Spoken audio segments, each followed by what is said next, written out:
Kieran, very simply, just give us your thoughts going into this game. Well, I think we've got good backing going into Saturday. I think we'll have a lot of fans there. As always, we'll be going. We need to get the 3 points. We'll be looking to get something at McDiarmid Park, but it'll be a tough game. Everyone will be battling for their lives. I think there's a good amount of teams that are fighting for it. Maybe Motherwell, Livingston, maybe can afford to not be battling every week for points, but I think everyone at the bottom there needs 3 points every weekend. Just in terms of the form you're taking into these last 5 fixtures, I mean, you had 3 wins in a row and then the break. Yeah. It's a classic cliche sounding question, but the break must have come at the wrong time. Yeah, I mean, well, if we go and win at the weekend, we'll be happy enough, but listen, it was good form to come into it, but it just shows that how far away we were at the start, that we're still in it after 3 consecutive wins. So no, we need to. It's just to start afresh again, and we need to pick up as many points as possible. I mean, you're talking about how it shows how far you were away at the time.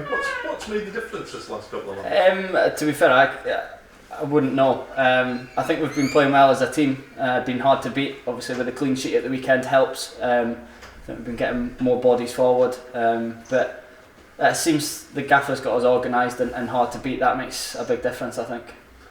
Despite the great form you've been on, just 1 defeat in 6 games, I think it is, you're still very much in it at the bottom. And is that the message? Is that what you're saying? You haven't achieved anything yet? No, absolutely not. I think one weekend, results going against us, we could be bottom again. So listen, we're far from out of it, but it's been positive the last few weeks, and hopefully we keep that going.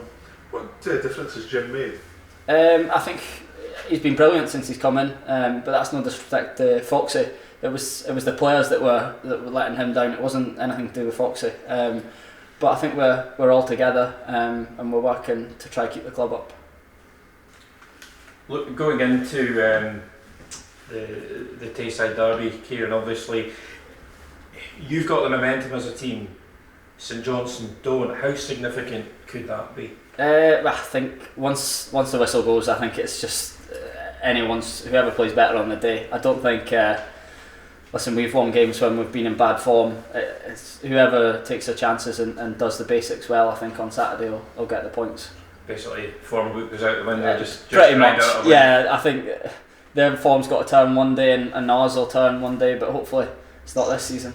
Obviously, just 3 points for a win, no matter who you beat. But the chance to actually leapfrog St Johnstone, how much of a sort of added psychological incentive is that? Yeah, obviously we'd be delighted if we woke up Sunday morning above St Johnstone. That's one place away from the drop. So I mean that's a positive. But listen, we've just got to take each game how it comes and try to get the 3 points.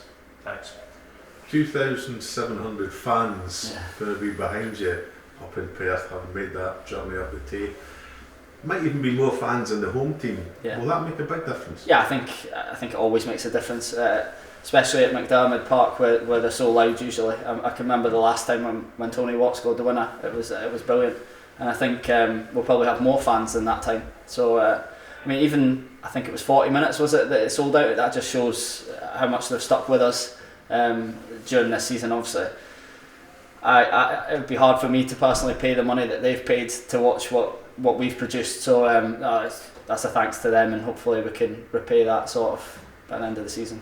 It's a big sort of commitment they've had, because things have been pretty basically for most of the season, and they're still turning out huge numbers. Yeah, no, I mean I think many other clubs you wouldn't see this sort of atmosphere from the fans, and the sort of they've stuck with us, which is credit to them really.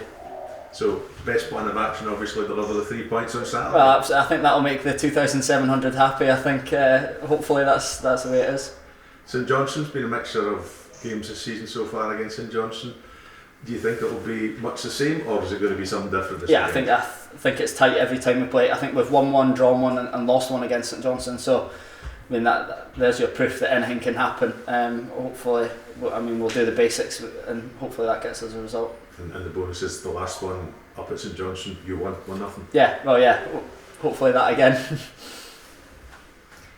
Obviously, you said, no disrespect to Foxy earlier on when you were talking about how Jim's taking things. How much are you enjoying training with Jim? Yeah, I mean, I think it's been tough. So maybe in the moment you don't enjoy it, but it's definitely beneficial. I think we're reaping the rewards, scoring late goals and even keeping clean sheets late on. Maybe before we'd been conceding late goals that had maybe killed us, but no, I'm loving it. And when we're getting results, everyone loves that. So no, hopefully it continues. I spoke with a lot of fans before the game, just the last game there, and they were quite keen to keep Jim, maybe into the future. Would that be something that you would be keen on as well? I think if we're getting results, I think the club will make that decision. Obviously, I don't get paid to make them decisions, but if we keep winning, I don't see why we wouldn't.